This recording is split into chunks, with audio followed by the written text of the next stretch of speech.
Sono Gianluigi Nuzzi e ho scritto questo libro Metastasi subito dopo Vaticano SpA, il libro che ha fatto 250.000 copie. Il successo criminale della Camorra da una parte e dall'altra le centinaia di arrestati che segnano la vita di questa criminalità organizzata che è partita dalla campagna alla conquista del mondo ha una storia più eclatante rispetto a quella dell''ndrangheta in termini di retati e di arresti per diversi motivi. Innanzitutto perché nell'associazione criminale della Camorra il vincolo associativo è di carattere, come dire, unicamente legato a quello dell'organizzazione. Mi spiego. Mentre è assai difficile trovare un pentito di 'ndrangheta perché i locali, cioè i clan, sono chiusi da patti non solo criminali ma anche di sangue, tra 'ndranghetisti ci si sposa tra primi cugini. Molti boss dell''ndrangheta hanno anche un vincolo massonico, se appartengono per esempio alla Santa, cioè all'organizzazione di elite dell''ndrangheta. Tra i camorristi invece i pentiti se ne contano a centinaia e l'organizzazione della Camorra ha agli occhi per esempio dei cartelli colombiani, riscontra meno fiducia e attendibilità rispetto al cartello calabrese. Insomma, oggi l''ndrangheta da associazione criminale poco valutata, da mafia, non dico rurale, ma abbandonata nel territorio della punta della nostra penisola, la troviamo in tutto il mondo ed è quasi monopolista nell'importazione della cocaina in Europa. C'è un po' di sorpresa che noi giornalisti di Libero, cioè Claudio Antonelli ed io che abbiamo firmato questo libro, siamo andati a fare un'indagine di questo tipo. Libero è stato il primo in assoluto che ha scritto dell'inchiesta sui rapporti tra 'ndrangheta e Lega e questo l'ha fatto, se non ricordo male, ottobre o novembre del 2009, quindi siamo a oltre un anno fa. Qui abbiamo di fronte un libro shock che raccoglie le testimonianze di due collaboratori di giustizia che affermano delle cose, che se ne assumono le loro responsabilità e che poi la magistratura ha già, su queste dichiarazioni la magistratura ha già avviato i primi accertamenti. Per esempio Claudio De Albertis, che è il presidente dell'Associazione dei Costruttori Milanesi, ed è una persona per bene fino a prova contraria, e lui racconta come in realtà proprio per la gestione di un cantiere c'è molta burocrazia da una parte, dall'altra però non vengono dati quei poteri preventivi per evitare che nei subappalti si infiltrino aziende chiacchierate. Al di là dei salvacondotti che danno la credibilità delle aziende, i costruttori lamentano una scarsa possibilità di percepire il pericolo. Ecco, io credo che questo sia scandaloso. Cioè ai costruttori bisogna dare tutti i poteri per verificare a chi vengono concessi i subappalti. Il problema è assai grave perché il movimento terra nei cantieri, in subappalto, è fortemente segnato dall'infiltrazione dell''ndrangheta in Lombardia e lo è sempre di più, altera le regole del gioco perché c'è uno sfruttamento forte della manodopera clandestina che viene pagata a metà, un terzo rispetto alla manodopera normale, i contributi non vengono pagati e forse magari potenziare anche il servizio preventivo, i poteri dei costruttori e al tempo stesso anche quello ispettivo degli ufficiali dell'ispettorato del lavoro sarebbero dei passi importanti.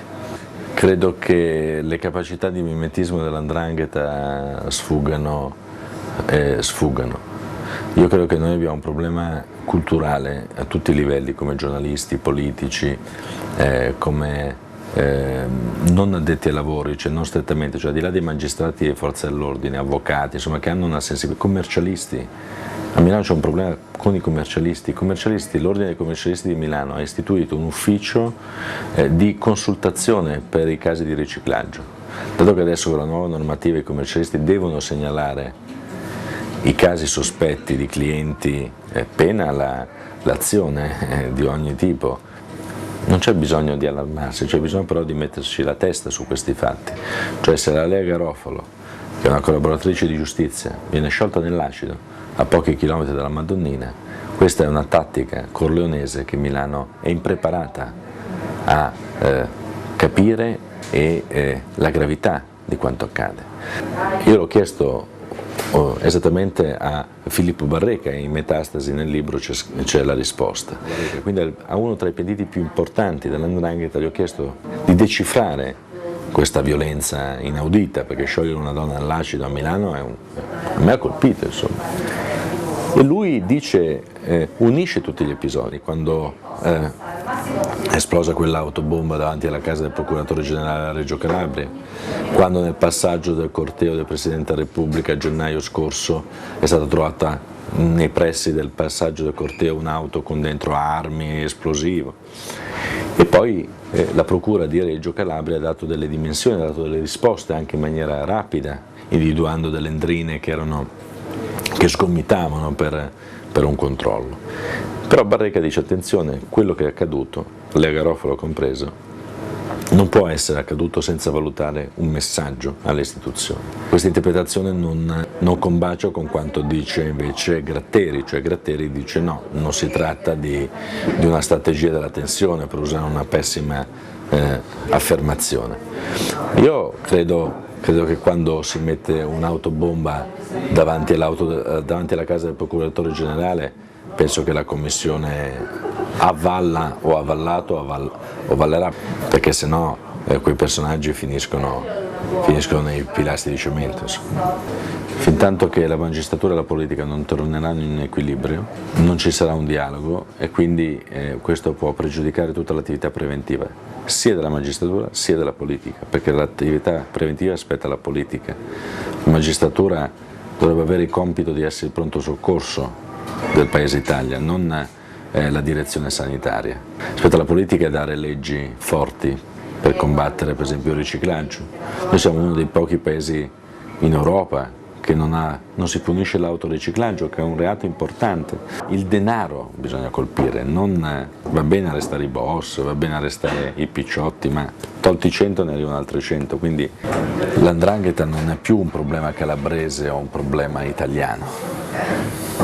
Certo, ci sono i vecchi di San Luca, di Platì, di Careri, di Bovalino, ma ci sono le generazioni seconde, terze, quarte che sono nell'università, sono nel pubblico impiego, sono nella diplomazia, sono ovunque, hanno studiato. E se gli studi più recenti indicano proprio l''ndrangheta come l'organizzazione che è monopolista quasi nell'importazione della cocaina in Europa, vuol dire che è un problema europeo.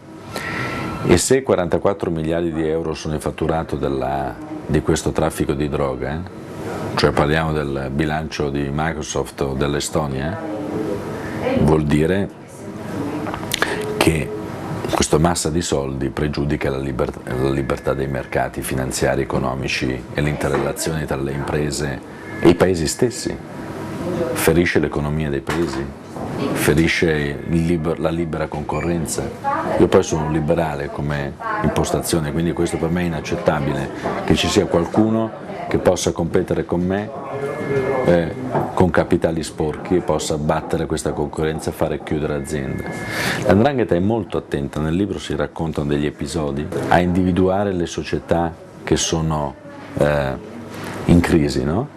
A individuarle per fagocitarle e quindi se attenta al libero mercato attenta anche alla salute dei cittadini con la droga, sì, e quindi possiamo dire che attenta all'integrità degli stati, sconvolgendo i mercati e sconvolgendo la salute.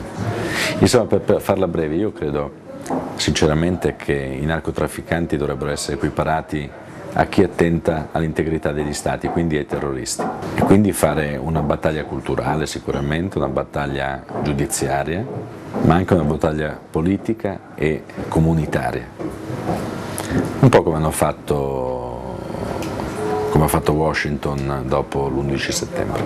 Io credo che la Lega Nord abbia sicuramente fatto delle battaglie importanti per la legalità. Io non parlo mai non ho le conoscenze per criticare un partito, ma non è neanche il mio ruolo, io ho il ruolo di sottoporre dei fatti, degli episodi. Qui abbiamo un collaboratore di giustizia, sempre ritenuto attendibile, anzi, mi sono preso un appuntino, il sostituto procuratore della Procura Nazionale antimafia Alberto Cisterna, in merito a Giuseppe Di Bella, quindi la voce narrante del libro, ha detto: Giuseppe Di Bella è stato un ottimo collaboratore di giustizia, è stato capitalizzato con il massimo, ritenuto sicuramente attendibile, quindi non si discute della qualità del collaboratore. Insomma, questo l'ha detto un magistrato dopo l'uscita del libro, e gli ha fatto eco il magistrato che ha raccolto le confessioni di Di Bella, che poi hanno portato a centinaia di condanne. Dice: sia da me sia dai giudici Di Bella è stato ritenuto credibile, vi sono stati riscontri obiettivi con le indagini condotte dai carabinieri, è indubbio che il suo contributo nelle indagini sia stato fondamentale. Io non sono né leghista né antileghista, cioè la politica mi interessa veramente molto poco, mi interessano i fatti. Se un collaboratore di giustizia si dice testimone oculare di un incontro tra un politico